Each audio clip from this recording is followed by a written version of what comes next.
What does the Old Testament teach about the afterlife? Now, some people say that it teaches something different to the New Testament, that there's no afterlife, or at least there's no resurrection in the Old Testament, and that's not true. Other people say that different parts of the Old Testament have different ideas, but I think that there's one cohesive view of the afterlife in the Old Testament that points forward to Jesus and the New Testament. I want to talk about how the afterlife is just assumed in many parts of the Old Testament. It's just assumed that the readers will understand the afterlife and share the worldview of the writers. If you want to know more about the worldview of the writers, watch this video. Second, I want to talk about what the Old Testament says about death being a problem for us. And then third, what the Old Testament says about God being able to overcome the power of death. So first of all, the Old Testament assumes an afterlife. So one example of this is in Genesis 49 and 50. Jacob is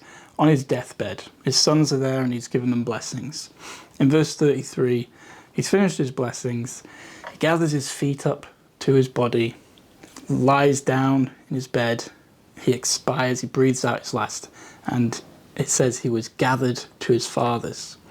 Now, if you're reading that, you might just assume that means that he was buried. It doesn't mean he was buried.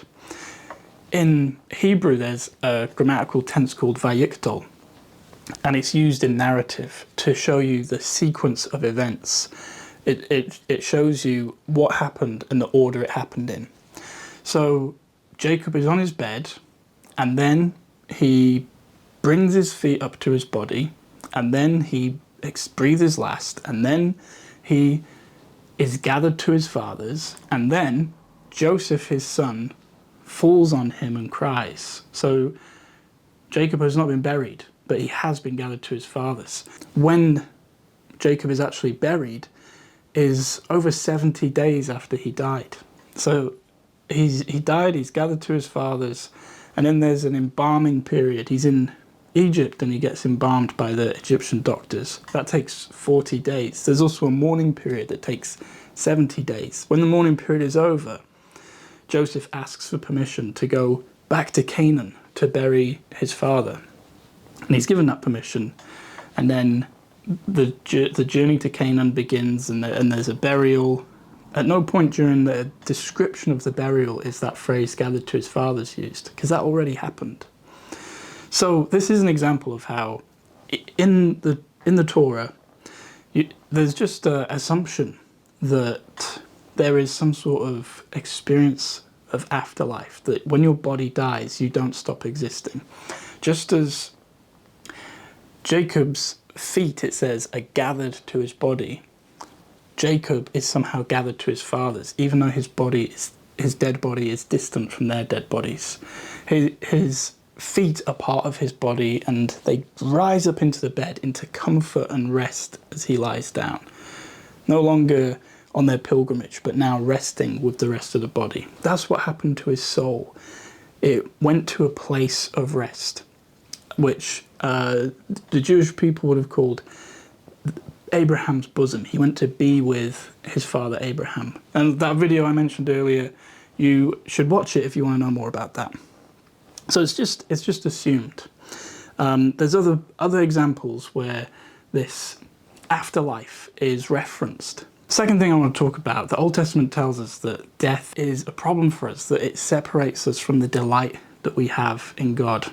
Some of the examples are Psalm 6:5. It says, "In death, there's no remembrance of you." This is a prayer to God. "In Sheol, who will give you praise?" In Psalm 6:5, you no longer are enjoying God because you've died. So this Sheol is usually a place, a sad place, a miserable place, a place where there's no delight. Not only in God, but just generally. In Ecclesiastes 9:10, it says, "There's no work or thought or knowledge or wisdom in Sheol to which you're going."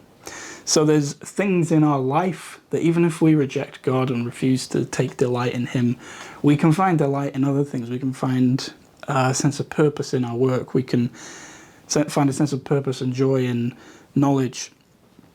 But there's none of that in Sheol. It's just miserable.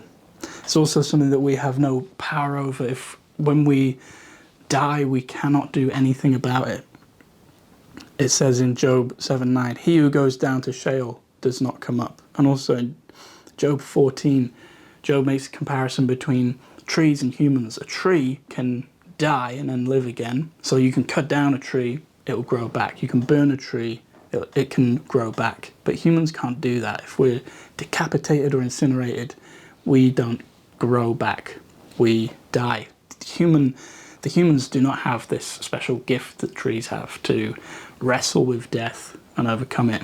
We lose that fight. But the Old Testament gives us hope that actually death might not be for everybody so terrible. I already mentioned Jacob being gathered to his fathers and his death being portrayed as something in which he finds comfort and rest, like his feet being drawn up to his body. He's drawn to his fathers, to Abraham.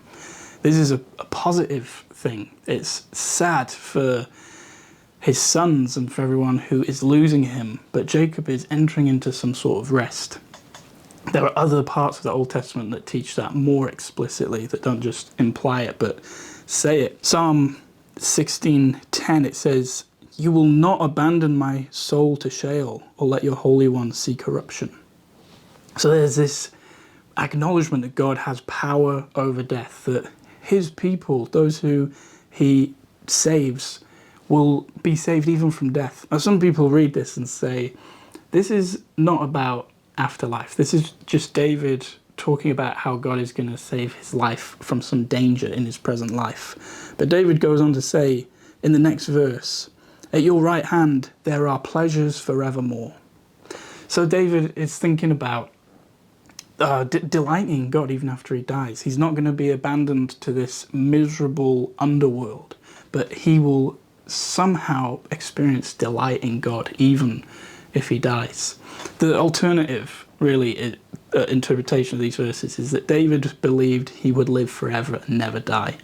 I think it's more likely that David knew his body would die and believed that God was able to give him that comfort and rest that is alluded to in Jacob's death in the Torah. In Job, now we looked at how Job said, "He who goes down to Sheol does not come up," and also we're not like trees. We have no power to wrestle with death. We will just die and be dead. But Job also says in chapter 19, verses 25-26, he says, "I know that my Redeemer lives, and at last he will stand upon the earth. And after my skin has been destroyed, yet in my flesh I shall see God."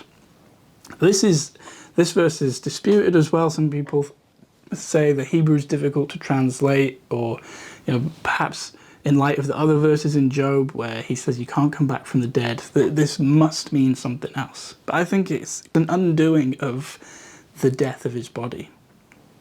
Now, if this was the only verse in the Old Testament that talked about the resurrection of the dead, God's ability to raise the dead, then maybe because of the complexity of the Hebrew in Job. Job is one of the oldest books in the Bible, and so the Hebrew is some of the most difficult to read and translate. If this was the only bit, then maybe it would be fair to say this is not something to build a whole doctrine on. But we have other examples of the resurrection being talked about that are really clear and indisputable. In Isaiah 26:19, it says, "Your dead shall live, their bodies shall rise." In Daniel 12:2, it says, "Many of those who sleep in the earth shall awake, some to everlasting life and some to shame and everlasting contempt." So we have multiple parts of the Old Testament agreeing that there will be a resurrection of the dead, that God is able to raise the dead. So how do we reconcile that with what Job said earlier? Well, Job is talking about how a human cannot overcome death, but he doesn't think that death is just totally insurmountable. He says there's hope for a tree. A tree can live again, but a human can't live again. We don't have that power. It is not part of human nature to have that power.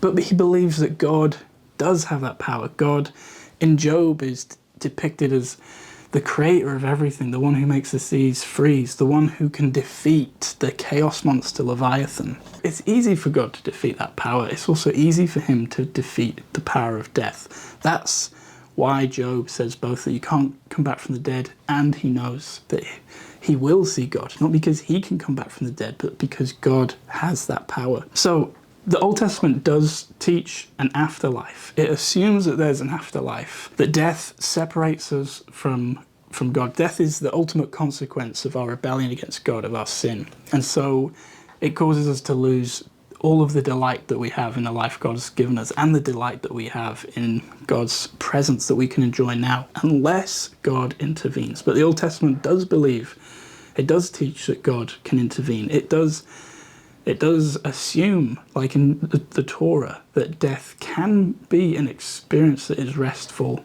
and peaceful, where we're reunited with the other parts of the body that God has gathered to himself. We're powerless against death, but God is not powerless. This is all pointing forward to Jesus. If you want to know more about how Jesus overcomes death, how he faces it and takes away its sting, how this idea in the Old Testament that death is both miserable, but also there is some way to have rest and peace, watch that video I mentioned earlier. See how this mystery, this Old Testament mystery, is made clear in the New Testament because of Jesus' death and resurrection. Also, if you appreciated this video, if you're a regular watcher, please subscribe. I'm hoping to reach 200 subscribers soon. Thank you very much.